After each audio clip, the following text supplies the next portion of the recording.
Hi, I'm Kira. Welcome to my channel. This video, I am going to read both the highest and the lowest rated book on my physical TBR.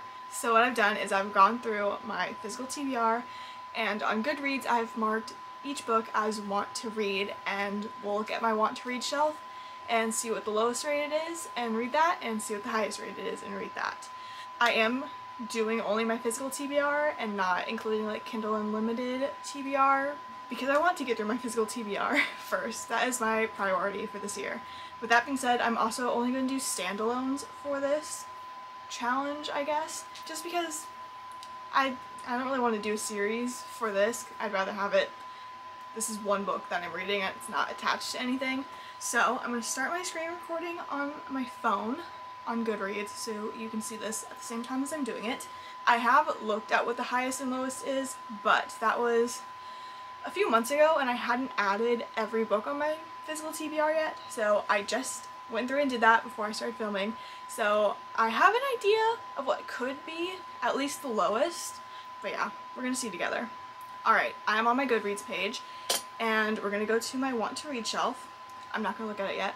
I'm pretty sure the settings I have on right now for this shelf is to show the lowest rated at the top, so we're going to start with that. The first one is one that I do not own, so that is not part of this. But then, okay, hold on. We have A Simple Favor by Darcy Bell as the lowest rated book on my physical TBR. As you can see, Nerve is the second lowest rated, and that was what it was when I had previously looked at it, so I was expecting to read Nerve, but we have another book to movie adaptation. So A Simple Favor, I love this movie. It's about these two women and they meet each other when they're picking up their kids from school and they become friends. Then one day one of the women just goes missing, and this other woman, she has like this, I don't remember if it's a food blog or a mom general blog, and she's writing about the woman who went missing on her blog, and as she's trying to find her, she's writing these blog posts, and there are chapters of this that are the blog posts. So I'm excited for that because I love mixed media type things. I haven't heard anything about this book, so I'm excited to see what I think of it, and if I do think this might be the lowest rated on my physical TBR. So now I'm going to hit the reverse button up here at the top right, and that is going to flip the order, so we will get the highest rated on the top. So I'm going to do that now. I'm nervous. Okay, I had a feeling as I was like putting these books in that this was going to be what the top rated was. So first we have Love Redesigned at a full 5 stars. Obviously that is not out yet, so can't read that. And then we have I'm Glad My Mom Died by Jeanette McCurdy. I do not own that, but I do want to read it. Happy Place by Emily Henry, not out yet. And then we have Reminders of Him by Colleen Hoover. This seems to be a lot of people's favorite Colleen Hoover book. This and It Ends With Us and Verity, I feel like, are the 3 top runners for Colleen Hoover. I honestly don't know what this is about, truly. I'm ready to see what this is about and how I feel, and if it will be my favorite Colleen Hoover book. I've read Ugly Love, Verity, It Ends With Us, and It Starts With Us, and out of those, I think It Ends With Us is my favorite, and then Verity. 2 completely different books. All I know about this book is a mother went to prison, and then after getting out of prison, she's trying to get her daughter back. So she goes to this town where her daughter is, and then she meets, it says on the back, the local bar owner. So, small town. We have a thriller, and we have a possibly romance. I don't know, I have trouble categorizing Colleen Hoover books. I kind of just put her in her own category because she's all over the place. Because like Verity is obviously a thriller, but like It Ends With Us, I'd say that it's kind of like general fiction, but like I get the feeling that this is a romance. I guess we'll see. I think I'm going to start with the lowest rated, so A Simple Favor, and then I'll read the highest rated, Reminders of Him, just in case this does let me down.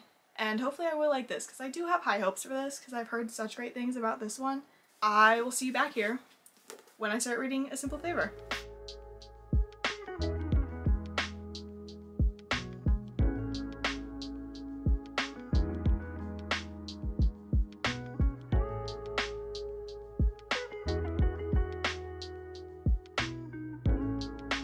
have read the first 2 chapters of A Simple Favor.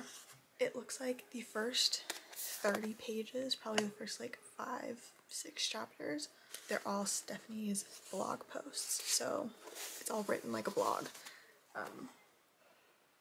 And then it's like, hi moms. I'm not loving the writing right now because it is the blog post and it's like a little immature and there's a lot of exclamation marks, but that's also like how Stephanie's character is. Like in the movie she was like really upbeat and optimistic and stuff, and Emily's the more like chill one. And I'm hoping that's just going to be the blog posts without writing, and then the writing will change once we get to like the novel writing.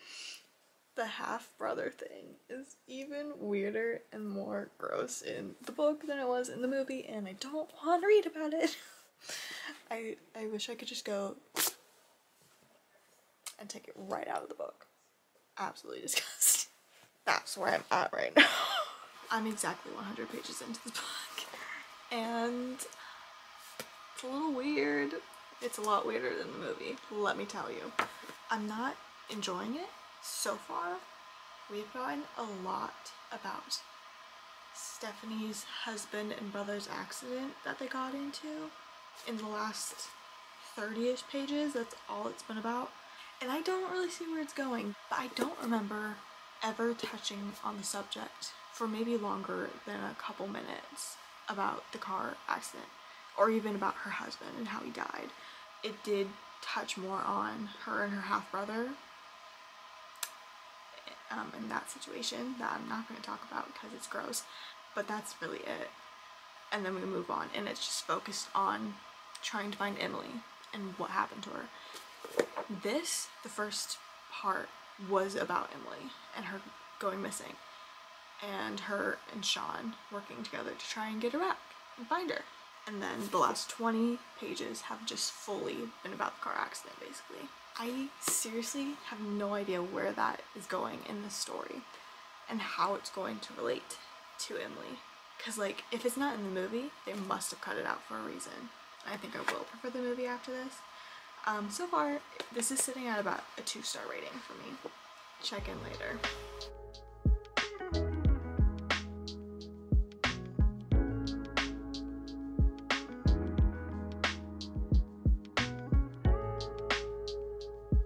Hi, it's now the next day. I think I only read maybe 1 or 2 chapters since I last checked in. I'm now on page 109, chapter 20. Like I was saying yesterday, it's really digging into that car accident with the husband and the half-brother and their situation, which was basically totally cut out of the movie. I'm like halfway through the movie right now. It's just weird for the story for that to be in the book. Like, it has nothing really to do with the story so far. And if it doesn't somehow connect in a way that makes sense, then I'm gonna be pissed. And this is gonna get like 1 star. I'm really wanting to DNF it right now at this point, but I'm also wanting to see how it connects, like I just said. And I'm wanting to see more about the disappearance of Emily. Because for the last 50 pages, really has not been that much, except for some of her blog posts have mentioned it, and like her and Sean, that situation as well, but nothing about trying to find Emily anymore.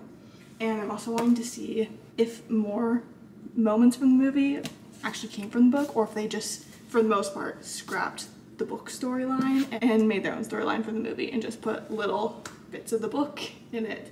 It's been probably close to 3 hours since I last checked in. Since then, I have been reading for the majority of that time. I have only made 50 pages along. Officially halfway through now. I am in the middle of a chapter. Finally made it to part 2. And it's just so slow and nothing's happening. Everyone's pissing me off at the moment. I had a plan to finish it today, but honestly, I don't know if that's going to happen. I'm not liking it so far. I think earlier I said it was a 2-star. Right now it's about to be a 1. If something does not pick up. I understand now why this is the lowest rated book on my TBR, and I want to DNF it so bad. I finished the movie, and like I was saying, like it barely touched on the car accident and stuff, and like her husband. So like in the beginning, it had like 5-ish minutes when she was telling Emily her secret about her half-brother, and then there was like another 5 minutes where it was in the past and showing leading up to the car accident, like in the book, Stephanie's husband confronting her about the situation. A full 10 minutes of the movie. But in the book, we get lots and lots of details about that whole situation, which was not necessary in my opinion. Also, the writing is just so weird, and some of the things the characters do is just so gross, and I've already made it this far, so what's the point of giving up? I can do it. It's only 150 more pages. Honestly, I might just skim a lot of it. I think that's what's gonna get me through. So, see ya. It's been a couple hours since I last talked to you.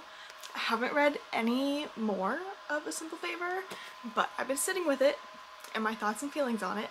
I've decided I'm going to DNF it at halfway through. I'm quite literally in the middle of the chapter. Like, I just could not finish it. I know I said I wanted to keep going and see how it all connected together in the book, because it was focused more on different things than the movie was. But since I've seen the movie, it just was annoying me because I didn't want to read about other stuff that didn't pertain to Emily's disappearance. I'm just gonna stop where I am.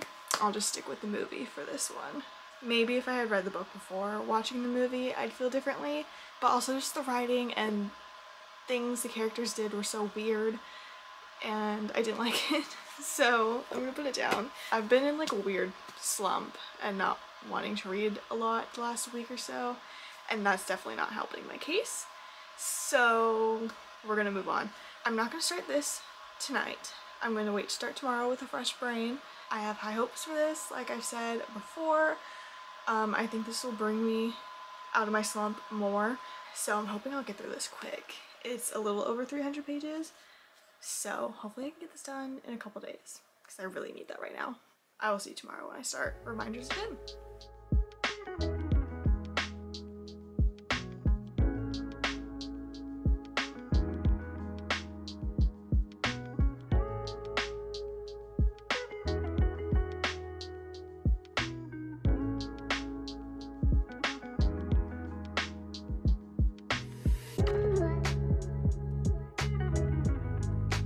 I just finished chapter 5 and we got our first plot twist. I don't know if it's like known of what it is, so I'm not gonna say it just in case, but I wasn't aware of it, so I'm gonna say it was a plot twist, you know, because it's not stated on the back and I've never heard anyone say it, and if I did, I blocked it from my memory. I am really enjoying myself so far with this. I think this is definitely going to get me out of my slump fully.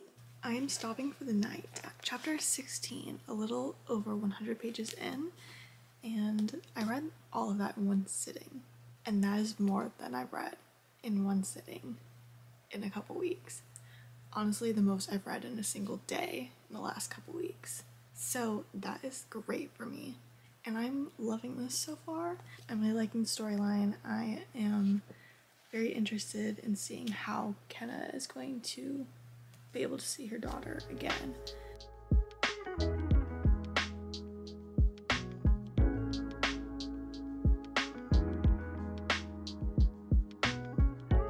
I have the hiccups, I'm sorry. So last night I was able to get up to chapter